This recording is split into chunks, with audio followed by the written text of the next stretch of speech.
He wakes up as a rich, spoiled kid surrounded by women. In a lavish room, a young man throws harsh words at the maids. The maids stand still, troubled by the dismissive Hawk-Bakama. Hawk-Bakama, full of confidence, watches them with a smug grin. Nearby, three animal-headed figures exude a sense of authority. Meanwhile, a peaceful city sprawls under a calm, wide sky. A man with a tired look gazes out, feeling stuck in his life. He sinks into the couch, tired of dealing with women. Around him, office workers chat away, not noticing his mood. Their conversation shifts to Kaneda, who struggles socially. Feeling left out, he thinks about how stuck his life is. As he walks through the city streets, each step feels heavy with disappointment. On his phone, messages confirm he feels like a societal outcast. A mention of Elalile sparks his curiosity, but he assumes it's about an old game. He grows more annoyed with dating games that remind him of his struggles with women. Romantic ads feel like they're mocking him, deepening his bitter memories. The stoplight turns green, urging him forward despite his inner conflict. Each step echoes his bleak thoughts, wondering how much longer he can take this. Suddenly, bright headlights snap him from his thoughts. He freezes in place, staring down a speeding car as time appears to stand still. Everything goes white as he senses a shift away from his current life. The driver panics, confused by the unexpected situation. Lying on the pavement, a shadow stretches around him. He rests motionless on the crosswalk, with his phone just out of reach. The cracked phone screen holds his silent hope for a fresh start. Silence fills the scene, marking a profound change ahead. Slowly regaining consciousness, the past starts slipping away. Confusion hits as he processes the shocking incident. A voice calls out to Hawk-Bakama, checking if he's aware of his new reality. He wakes up in an unfamiliar room, greeted by a maid standing nearby. The still air around him suggests a big change is coming. Hawk-Bakama's eyes suddenly shoot open, with surprise. Startled by the maid's presence, he quickly sits up in bed. In a panic, he loses his balance and falls back. As he gains his footing, strange memories begin to surface. The maid suggests he should be careful and take it slow. He anxiously asks what happened to the maid who slapped him. She reveals it's being considered an attempted murder case. Curious, Hawk-Bakama asks who she really is. They share a tense moment, each searching the other's eyes for truth. She turns his question back on him, asking who he is. He thinks about his unclear past and sudden distrust of women. He insists it's just a misunderstanding and asks her to tell the police not to worry. The maid nods, agreeing to inform them of his wishes. Left alone, he contemplates the reality of his new life. A knock on the door interrupts his thoughts. His sister Mary peeks in, worried about him. He feels relieved and wonders how she snuck past the maids. Hearing footsteps, he quickly tells Mary to hide. Their father, weary but loving, enters the room with a gentle call. He hugs Hawk-Bakama tightly, relieved by his son's steady demeanor. Worried, he hints that this behavior might lead to rebellion. Trying to stay supportive, he suggests they talk more later. Once their father leaves, Hawk-Bakama lets Mary out of her hiding spot. Mary steps in, commenting on the changes she's heard about him. Reflecting on his past, he feels embarrassed by his previous actions. He shares with Mary his desire to become a better person. Hawk-Bakama, filled with a sense of purpose, assures Mary that he'll treat others with more kindness and make a positive change in himself. With a gentle but serious tone, he reminds Mary to not misuse the trust and kindness he's offering. As he looks around, he can't help but notice how stuffy the mansion feels, which makes him think about his plans for the future. Hawk-Bakama makes up his mind to start fresh by organizing a big cleanup as his first step toward creating a better environment. Hawk-Bakama suddenly finds himself in a strange new world. He stands before the Gordo Trading Company, infamous for its cutthroat ways. Inside, maids fill the corridors, some with questionable pasts. Determined not to repeat his past mistakes, Hawk wants a fresh start. In a bold move, he decides to fire all the current maids. His father warns that letting them go won't guarantee his safety. To keep Hawk safe, they agree to hire a personal bodyguard. Though Hawk enjoys being alone, his father insists on protection. Time goes on, and a gathering forms, signaling imminent changes. Hawk steps forward to address the staff, ready to judge their value. With determination in his eyes, he begins evaluating them. The employees listen closely, a mixture of excitement and tension filling the air. Hawk sharpens his focus, preparing for tough choices. A few hopefuls and confident faces emerge from the crowd. Hawk selects those he wants for the next test and dismisses the others. One man objects, genuinely shocked by the sudden dismissal. A maid firmly warns anyone attempting to resist. Feeling defeated, the man leaves in frustration while reactions vary among the rest. Hawk explains calmly that this decision streamlines the process. As the crowd thins out, one man stays behind, thinking of what to do next. Hawk-Bakama reviews the situation, ready to make his next move. He considers his options: Hibiscus with her sword talents, Olive the ex-mercenary, and Basil, who has experience with heavy work. The chosen candidates walk down a hallway, feeling the electricity in the moment. Moving further into the mansion, they are surrounded by luxury. Among the recruits, a blend of excitement and curiosity about their new jobs stirs. Hibiscus feels eagerness mixed with a touch of nerves. Hawk-Bakama invites them to dine, emphasizing the need for proper conduct as an heir. Taken aback by the lavish meal, the recruits silently vow to make a strong impression. They eagerly begin their meal, each bite a reminder of the future benefits at stake. As they eat, their excitement grows and conversations fill the room. Hawk suddenly pauses, announcing the next challenge they must face. The candidates perk up, a mix of nerves and focus showing on their faces. Transitioning from the dining room, they move to a grand office, ready for evaluation. Hawk chooses Olive and Basil for their expertise, making them part of his team. Unexpectedly, one candidate is not selected, leaving her bewildered. She begs earnestly, explaining her sister's serious health issues. Her tale of courage and commitment feels like it came from a storybook hero. But it's this very tale that gives Hawk a pause, uncertain about hiring her. He thinks hard about what this decision could mean for everyone involved. Overcome by compassion, Hawk changes his mind and offers her a job. Hawk strides along with his escorts, signaling a change in the way things run at home. He wears a contented smile, feeling either relief or satisfaction. Noticing Hawk's calm look, an escort asks if something good just happened. Hawk thinks about letting the new staff take care of things and trusts his sister to manage well.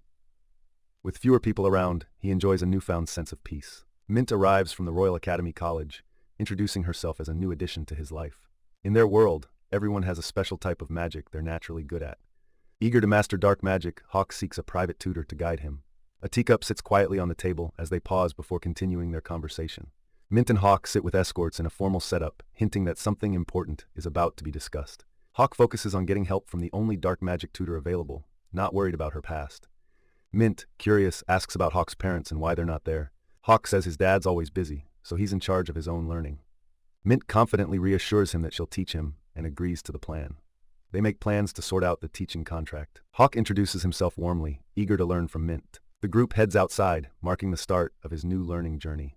Mint explains the basics of magic, focusing on drawing mana from the elements. She talks about her skills in wind and dark magic, explaining how magic works here. Mint gets ready to show her magic, calling upon the wind. Her spell gently lifts Hawk off the ground, catching him by surprise. He floats steadily, surrounded by a swirling breeze. Hawk feels amazed and excited as the gentle wind holds him up. Mint teaches the basics of spellcasting to help him invoke magic. She suggests starting with simple two-word spells for practice. Mint shares her old dark magic reference book with Hawk. Together, they agree on exploring dark magic and set their learning goals. Mint firmly warns Hawk never to practice magic by himself. Hawk vows to handle magic carefully, knowing the dangers ahead. Nearby, a figure promises to step in if things go sideways, adding a layer of safety. Eager to practice, Hawk agrees to refine his magic control after class, as the tutor warns of chaos from errant spells. Hawk insists on covering any extra expenses, showing his commitment to mastering magic. The scene shifts to the stables, where horses stand ready for their riders. Riding alongside his escorts, Hawk feels the thrill of the open road. Conversation shifts to Hawk's need for physical training, with a reminder of the risks. Confidently, Hawk mentions using magic to handle any betrayal, showing his trust in his powers. Aware of potential deception, Hawk values the support, but stays cautious. One escort expresses loyalty, grateful for the life Hawk's service provides. They share a laugh, solidifying their shared mission of safety and protection. Back home, a maid tells a surprised Hawk that Miss Sunny Goldberg has arrived. Hawk asks the maid to have her wait, wondering who Miss Sunny Goldberg is, as his escort curiously asks about this Goldberg. Hawk mumbles about her possibly being his fiancée. A young girl is pushed hard, losing grip of her watering can, while a boy stands over her, looking proud of himself. Hawk brushes her off, talking about a future full of mistresses, telling her to stick to her attic room. Feeling alone, Sunny stands by the window as she senses Hawk getting closer. Hawk greets Sunny, mentioning their shared past with a calm demeanor. Sunny doesn't say much, but her face shows she's holding back her feelings. With a bit of hesitation, Sunny acknowledges Hawk, who claims he's still the true heir with a new perspective. Sunny Goldberg, the Baron's daughter, stands beside Hawk as his 8-year-old fiancé, sharing the weight of their future together. Hawk's father is eager for nobility, seeing Hawk's marriage as a smart move to boost their trading power. Sunny is stuck in society's expectations, forced to mask her disdain for Hawk while wishing to protect her family's future. Hawk dismisses Sunny's visit, assuming she's let down by him, while she objects to his assumptions. Hawk suggests she's just here on her dad's orders, offering to write a letter for her to go back. Sunny shyly hands Hawk some handmade potpourri, hoping he'll appreciate it. Hawk takes the potpourri, noting it's thoughtful, though he doesn't show much warmth. A carriage waits outside to take Sunny back home. Hawk watches from the window as the carriage leaves, lost in his own thoughts. He thinks about the trouble of having a fiancée when he never planned to marry. Hawk wonders if his dad's ambitions are worth the hassle of this political match. As he considers his new life, Hawk doubts if his challenges can be fixed like in fairy tales. Hawk finds the idea of a slave market strange and troubling, since he's never been to one. His friend warns against visiting, mentioning the misery and bitterness found there. Hawk wonders if the Gordo Trading Company avoids getting involved in slave deals. He thinks about how nobility looks down on slavery, driven by his father's goals. Hawk's friend, Basil, is given the choice to stay behind. The streets are bustling as Hawk steps out on his journey. Tall buildings line his path, guiding him toward the market. Hawk and his escort make their way through narrow alleys, feeling eyes watching them. Tension builds as they reach the entrance to the foreboding market. He pauses but decides to push on, determined to follow through with his decision. The slaves stand on display, drawing the crowd's attention with silent eyes full of desperation. Hawk feels the moment's weight, surrounded by figures much taller than himself.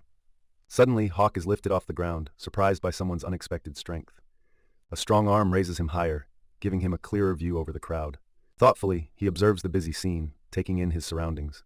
His gaze settles on a cage with two figures inside, sparking his curiosity. Within, a wildcat hybrid watches him back, eyes steady and confident. The seller perks up, noticing Hawk's interest, and leans in with a sales pitch. He assures Hawk of the wildcat tribe's loyalty and safety. Hawk nods, but his attention stays on the large figure seated at the back of the cage.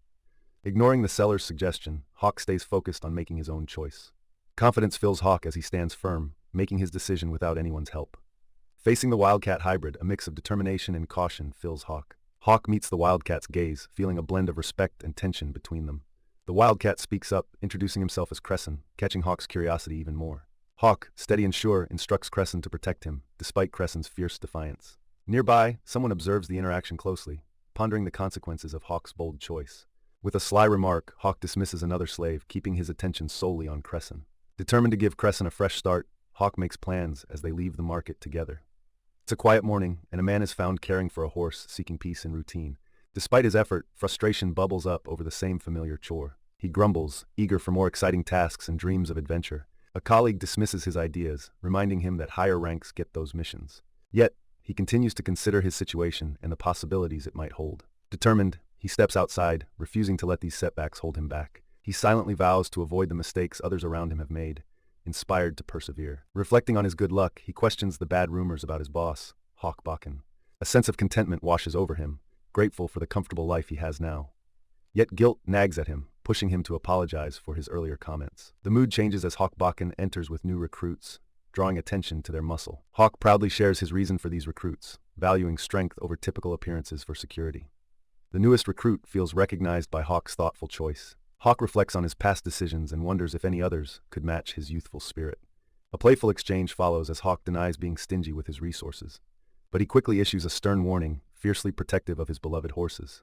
Immediately, the recruit apologizes, ensuring it was only a joke. Hawk leads them inside, asking Olive to assist in helping the newcomer settle in. He insists that everyone takes daily baths with no excuses to maintain cleanliness. The recruit laughs, finally admitting that a bath does sound pretty nice.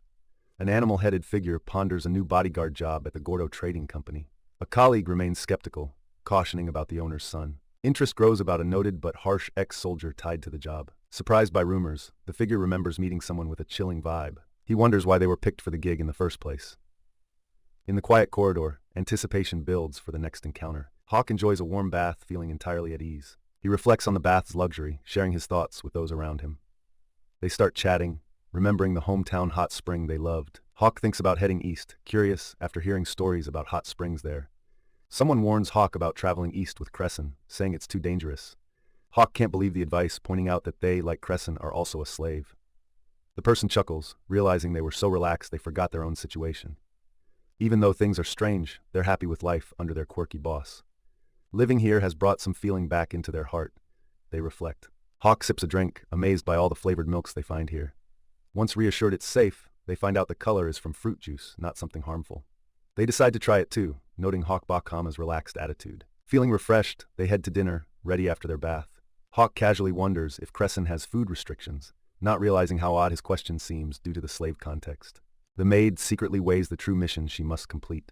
With careful hands, she opens the curtains, bathing the room in morning light. The gentle sunlight nudges Hawk awake, drawing him from sleep. On the table, breakfast waits, a tempting array to start the day. Eager to enjoy the meal, Hawk gets up with a burst of energy. He politely turns down help, wanting to handle things on his own. The maid leaves the room, giving Hawk the privacy he asks for. An elegant table awaits the family, set for the morning's gathering. The father looks at Hawk proudly, his face full of affection. His happiness seems to spread to everyone, setting a positive mood. Mary greets her brother and father with some hesitation, unsure of her standing. But her father brusquely dismisses her, focusing completely on Hawk. Mary feels hurt, watching as Hawk reminds their dad of family ties. The father insists she doesn't fit in, but Hawk warns against such remarks. Hawk pushes back on his father, urging him to value family more. Mary and Hawk share a look, united against their father's criticism. Suddenly, attention shifts as their father praises Hawk's potential at the academy. He embraces Hawk, filling the moment with dreams of future success. Hawk thinks about what it means to go back to school life once more. Weighing past lessons, he considers how these changes will shape him. Hawk asks Laurier if his dad's really committed to making him a noble. He wonders if it's time to pay back his father's efforts somehow. Laurier reflects on how crucial Hawk is for his father's success. She seems deep in thought, maybe considering her own hidden plans. Hawk shares a private chuckle, hinting at secrets only he knows. Rumors swirl about the maids, casting doubts in many minds. The head maid vows to serve well, despite her personal conflicts. Amid this unrest, today stands as a pivotal moment for them all. A maid accidentally bumps someone, causing them to tumble down the stairs, unwittingly stopping an assassination plot. As the maid gathers herself, she thinks about her mission, planning to make it look like a suicide. Hawk surprises everyone by surviving the fall, defying expectations with remarkable resilience. The incident changes Hawk, leaving others confused by his sudden shift in behavior. Laurier considers the unfolding events, but her thoughts are abruptly interrupted. She answers Hawkbakama's inquiry, trying to maintain her composure. Now seen as more human, Hawk complicates Laurier's decision about whether to accept this new reality. Hawk approaches the academy, feeling the weight of expectations from everyone around him. As he looks up at the grand entrance, it hits him. This is the Royal Academy. His father quietly suggests a backdoor entry, concerned about Hawk's chances. With determination in his eyes, Hawk reassures his father that he wants to succeed on his own merit. Once inside, Hawk is led to the examination room where his journey begins. Nervousness flutters inside him, but he steels himself, used to this kind of pressure. As he nears the crowd, he hears the murmur of judgment, making the air feel thick. People are talking about a classmate's mysterious potential, sparking suspicion and curiosity. The classmate is in shock, realizing that his magical skills are lacking. Hawk soaks in the tension, unsure of what this means for everyone. Voices rise, urging for a retake as disbelief and frustration fill the room. Among the chaos, whispers hint at a possible power shift in the aristocracy.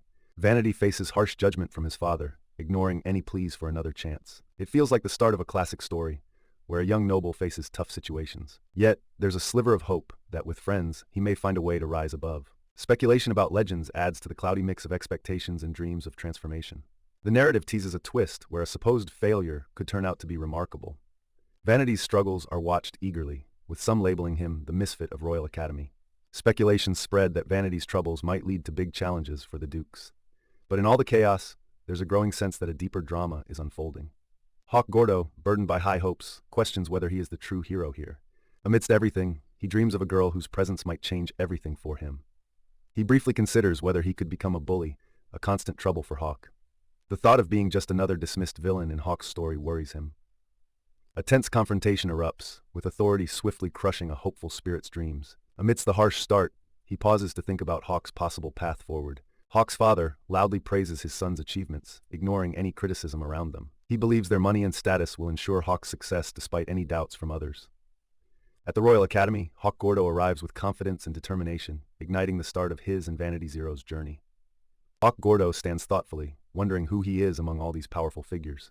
Vanity Zero, hopeful for a fresh start, thinks about his new life at the Royal Academy. Sitting by himself, he feels doubt creeping in, questioning what lies ahead. Even with his new beginning, Vanity finds it hard to fit in and feels lonely. A group of students approach, bringing up Vanity's connection to the Golda Company. Vanity becomes cautious. He knows they're not just curious.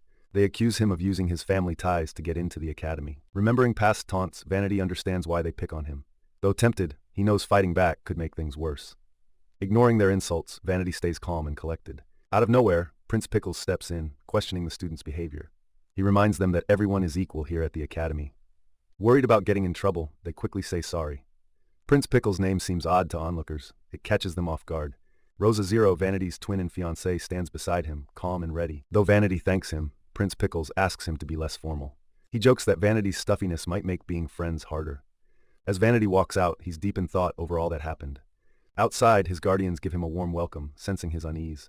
Noticing Vanity's tension, one guardian offers their protection against bullies.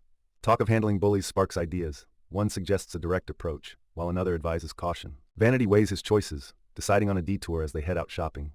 The scene shifts to Vanity sitting quietly, lost in his own thoughts. He gathers his resolve, determined to face what comes next. He recalls he needs a magical tool for his project. It's vital. A professor talks about how magic tools can do things beyond normal limits. She explains how these tools can use different magic qualities, but she stresses it takes real skill to make truly powerful tools. Vanity focuses on building a magical tool, using tips from Professor Mint, to light up his workbench. He feels a wave of relief as he fits the magic stone snugly into the band he crafted. The idea of making a stealthy watch that hides him from view dances in his mind.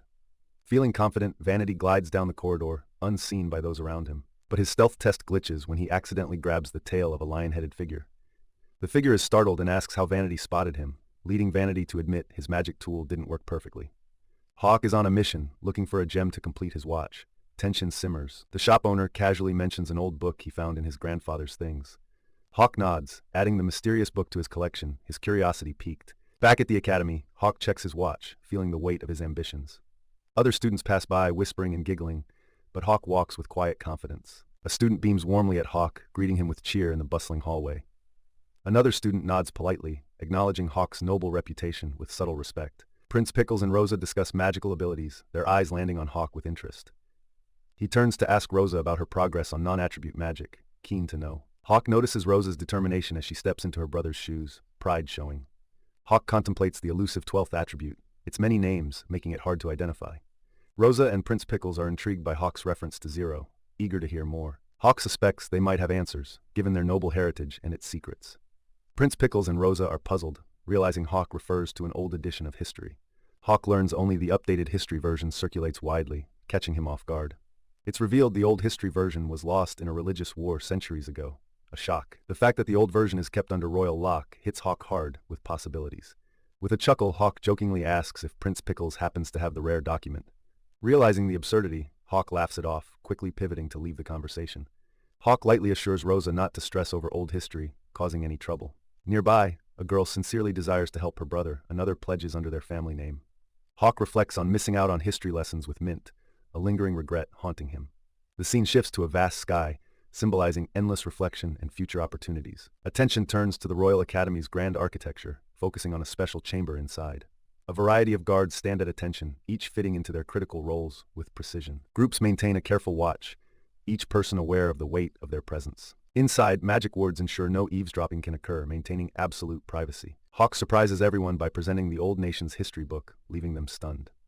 Hawk quietly ponders the impact of his discovery, feeling the significance settle in. Swirling images of magic and creation hint at puzzles deeper than any he's faced before. We learn that a historic text was lost during a religious war, revealing truths about the kingdom's origins. Despite the book's issues, Hawk chooses to leave it for others, letting them wonder on its meaning.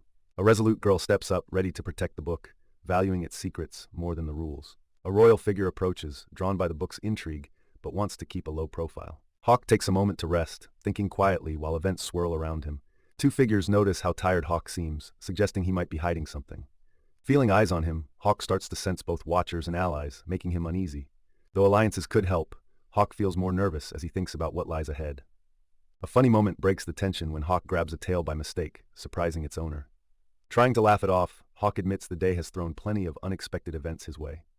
In the middle of a busy street, a boy named Van stands still, deep in thought with an apple in his hand. He leans back against a wall, taking a break amid the bustling crowd.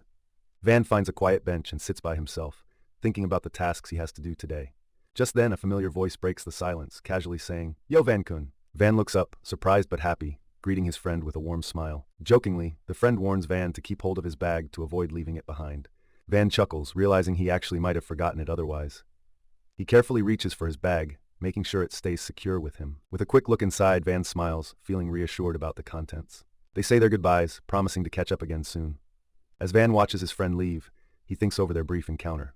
Nearby, an animal-headed figure stands, silent and imposing. A child approaches the figure, confirming a small task. Hawk Gordo listens, puzzled by the mention of teamwork. A girl asks Hawk to help her brother, who was kicked out of school.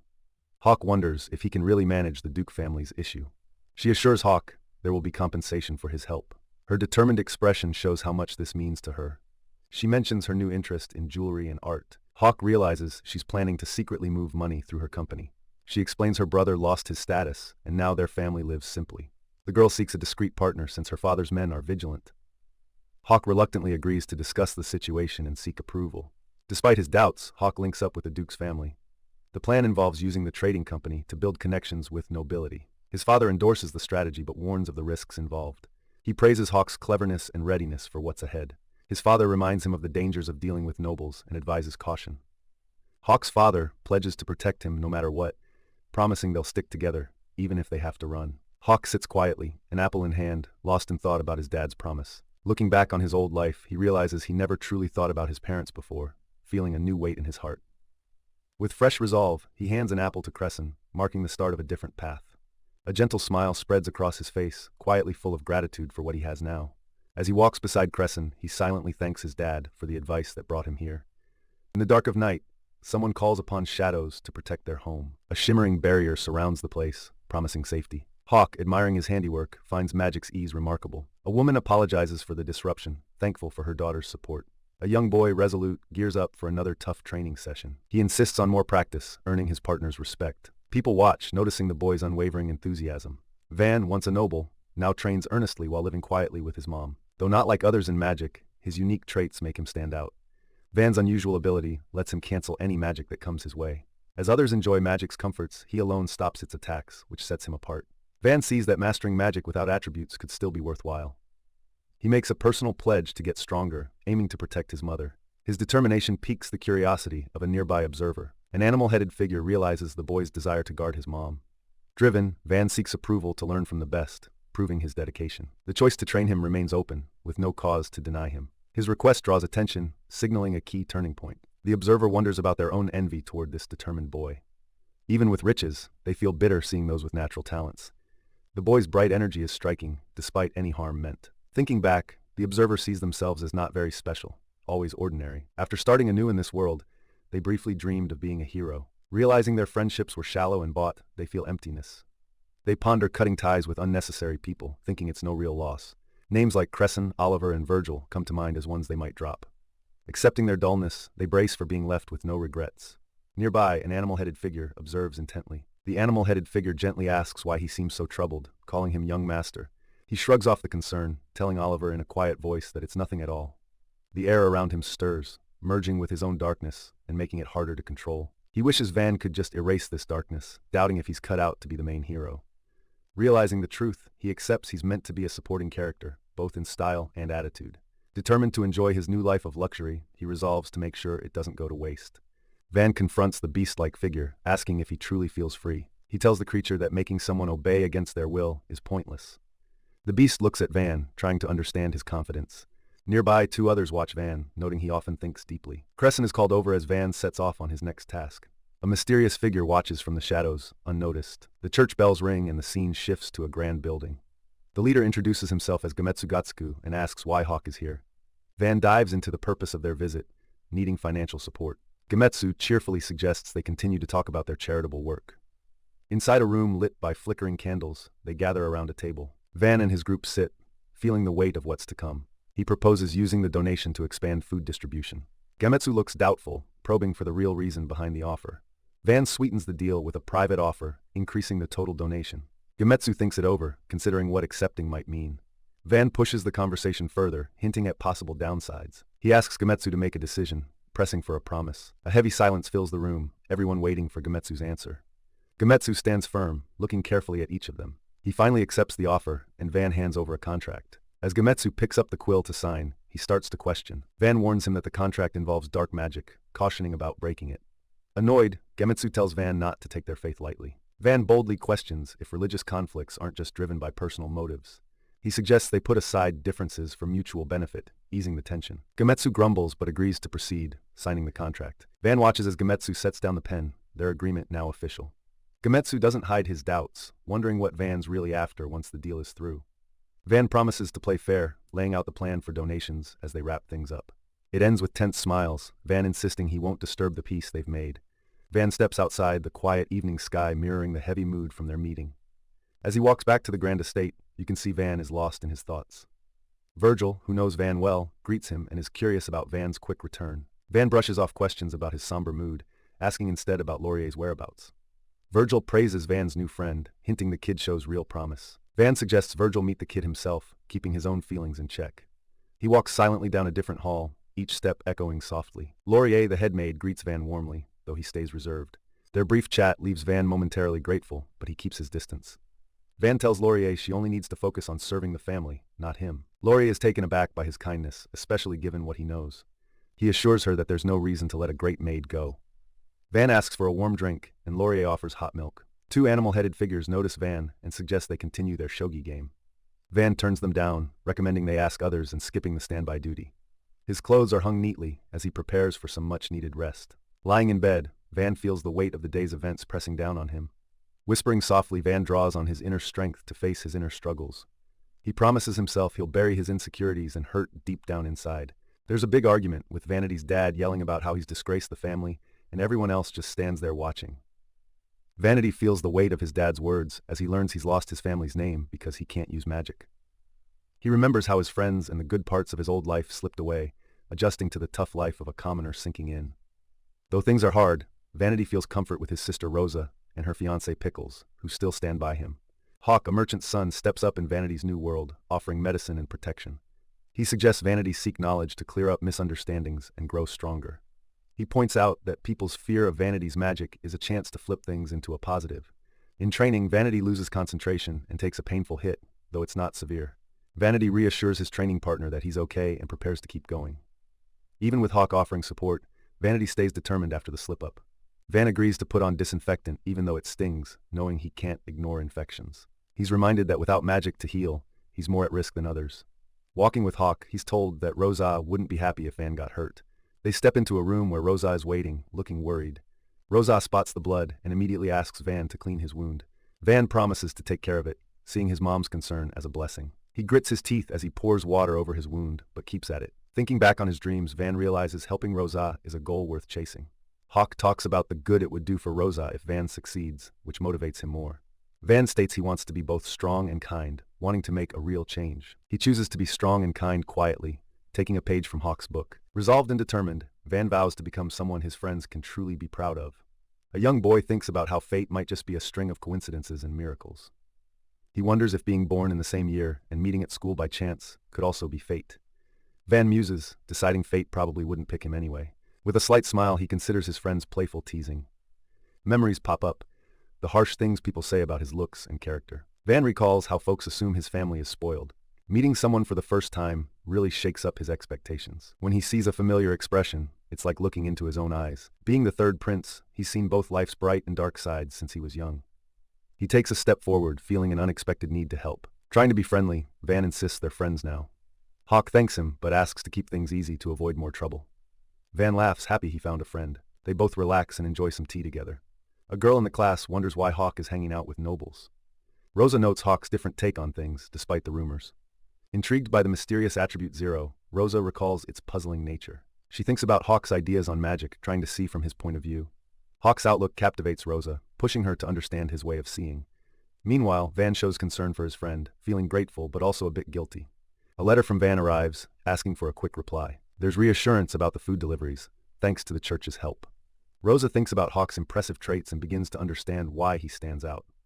The group laughs together, but the chat turns serious, focusing on attributes again. Quietness settles as everyone reflects. Rosa brings up something that's been on her mind for a while. The discussion drifts into abstract territory, exploring nothingness. They dive into a philosophical talk about the idea of nothingness inside Van. Exploring nothingness piques Rosa's interest, feeling like the right puzzle piece. Van pushes forward, determined to show he has value beyond his lack of magic. He focuses on building physical strength, proving reliance solely on magic isn't essential. Doubt creeps in as Van questions if his lack of elemental ability holds him back. Rosa reflects on whether Van's unique path might be just what he needs.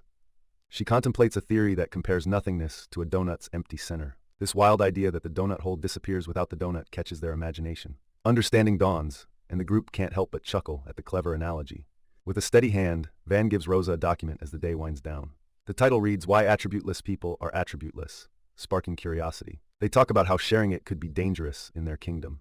Van mentions it's filled with some hazy yet enlightening ideas. He thinks having Hawk present these thoughts might lend them more weight.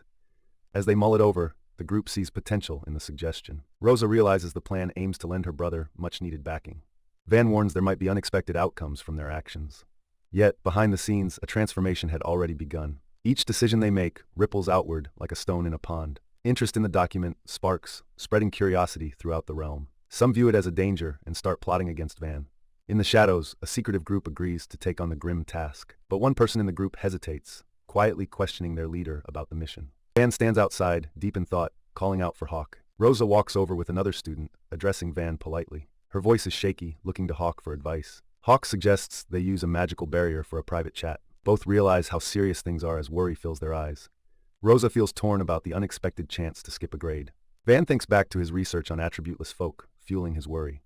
He admits he used Rosa's name to publish his own thoughts in a paper. That paper caught attention, leading to a surprising offer from a university for Rosa. To Rosa, it's a shot at recognition for her brother, but Van debates their options. Rosa frets over losing this rare chance, which might erase her brother's achievements. Despite everything, she admits she barely grasps what was in her paper. Van cautions against taking risks and potentially exposing their weaknesses to enemies.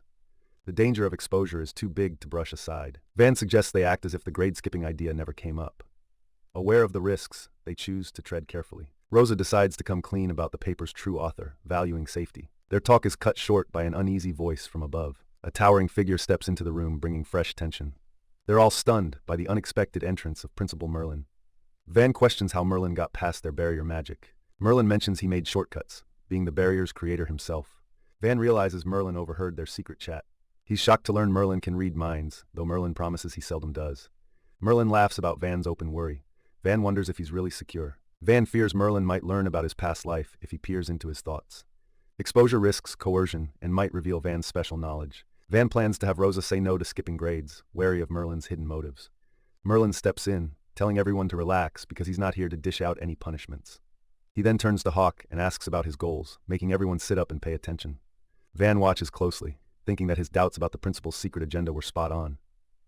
The principal stands strong, declaring his role as both magician and researcher, even if it means going against the crown and church. With a sly grin, he brushes off the thought of bowing to religious pressure, focusing on his dedication to magical studies. He hints that the Scholars Guild, free from royal or religious control, might be a good place for the student, suggesting its advantages. The student pauses, unsure but intrigued by this daring disregard for tradition. Rosa, surprised, quickly apologizes for her outburst, feeling the weight of what society expects of her. Recognizing life's unpredictability, the principal urges the student to choose their own path. The student focuses, really considering the principal's offer. Finally, the student decides to take the chance, seeing the opportunity hidden within the risks. Thinking it over, the student believes this choice is the smart move. Wanting to reach a high rank and help with attributeless magic, the student imagines getting the Zero siblings' approval. Hawk rides along, dreaming of breaking free from marriage duties and maybe canceling his engagement if he succeeds. He envisions escaping societal pressure by earning multiple degrees to gain his freedom. The principal sees Hawk's potential, which exceeds expectations, and offers to let him skip grades. Excited to celebrate, the principal suggests throwing a big party for Hawk's academic success. Hawk hesitates, cautioning that too much celebration could bring unwanted attention. He wonders why he should stay in elementary school, thinking it's time to move on. Impressed by Hawk's daring, the principal embraces him with pride. Guild leaders buzz with excitement and curiosity about the promising youngster. A mysterious figure watches the room, seeming to plan his next step. Before introducing Hawk to everyone, the principal offers a gesture of goodwill. A researcher eagerly grabs at available funding, justifying his actions without hesitation. Animal-headed figure 2 warns Eagle to be careful, reminding him not to make noise with his coins here. The researcher changes the subject, asking Hawk about attributeless magic. Animal-headed figure 1 predicts change with the rise of a prodigy challenging the norm. A guild leader applauds Hawk's innovative work, sparking lively discussion among magicians. Hawk's father thanks everyone deeply, offering gifts to show his support. Granny Sama accepts the gesture kindly, despite mentioning the father's habit of using influence. Another guild member politely declines the offer, sticking to rules about not accepting gifts from parents. Instead of gifts, Hawk's father decides to make a big donation to the academy. To ease any worries, a promise is given to keep a close eye on Hawk's progress. The room fills with voices as everyone talks about the hurdles of mastering new skills. Van watches the confident magicians, and the lively atmosphere makes him feel a bit lost. He starts thinking about leaving the academy, imagining a life free from all these pressures. Out of nowhere, the principal's voice speaks directly to Van's mind, taking him by surprise. The principal talks about possible social issues, and Van's mind races with plans to handle them. Van wonders if he can really fit in here, knowing that some see his quick success as strange. In the packed lecture hall, curious whispers swirl around Hawk, wondering how he manages to succeed. He remains calm, knowing that doubts like these were bound to come. The chapter title flashes, setting the scene for Hawk's university challenges. Sitting in a corner, Hawk ponders how to handle the academic hurdles ahead. An elder appears, asking Hawk about his experiences at the university, prompting him to reflect thoughtfully. Around him, students continue their chatter, unaware of his internal struggle. He muses how easily prejudice can skew perception and influence others. The elder stresses the importance of staying impartial and open-minded in academics. Hawk frets over being seen as someone who gets special treatment. Reflecting on his maturity, Hawk admits his viewpoint is quite different from others. A voice suddenly calls out to Hawk, catching him off guard as he sits alone. A cheerful student approaches, offering to have lunch with him and break his solitude. Hawk hesitates but acknowledges the gesture, finding it hard to drop his formal habits. The new friend introduces himself casually, inviting Hawk to discuss the lecture. He explains how Hawk's reputation as a prodigy has caught everyone's eye. Hawk appreciates the compliment, but feels a bit overwhelmed by all the attention. He explains his desire to avoid trouble for himself or anyone else. The friend mentions that Hawk's connections are a hot topic at the palace. He advises Hawk to be cautious with the increasing attention he's drawing. Laughing, the friend admires Hawk's uniqueness, noting the curiosity he sparks. Hawk sits there, feeling the weight of expectations pressing down on him, but there's a new spark in Hawk's eyes as he thinks about the challenges to come. A companion suggests a friendly match, offering some post-lunch exercise. Hawk pauses, weighing the options against a list of his own reservations. The topic shifts as the companion asks Hawk about his views on the academy. Hawk answers with humility, saying he's not really in a position to judge. The companion playfully encourages Hawk to share his thoughts without holding back. Hawk wonders aloud about what others expect from him, revealing his own doubts. He listens as his companion talks about what nobles usually expect from people like him. The companion shows his interest in how Hawk stays respectful, but still manages to be himself, urging him to keep at it. A bell rings, marking the end of their break, and the companion suggests it's time to head back. Walking away, Hawk thinks about the chat and wonders about his place and what others want from him.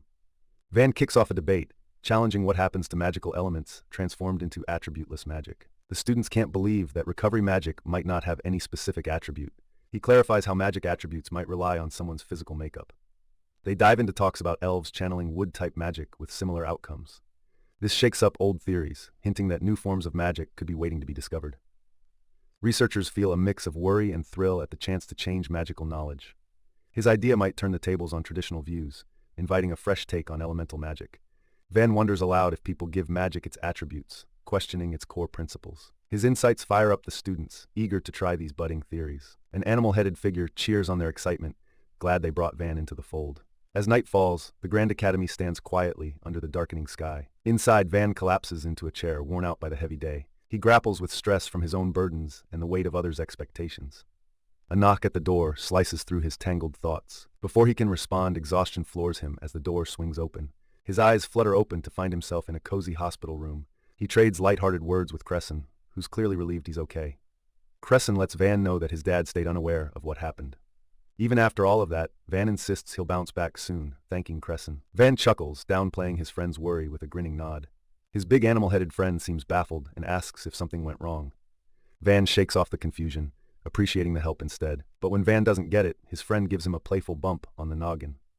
The friend reaches a breaking point, admitting his quickness to lose patience. He pins Van with a firm grip, stressing the need to get to the bottom of this. He goes on about how they used to have such fun together. His friend seems hurt by how Van suddenly stopped joining their adventures. Seeking answers, he asks why Van has been pulling away. Van's friend pleads desperately for him to listen, hoping they can finally sort things out. He pauses, clearly unsure if he's ready to confront his feelings head-on. His friend's serious look makes it clear just how deeply he cares for Van. Realizing what's needed, both friends offer sincere apologies to mend their strained bond.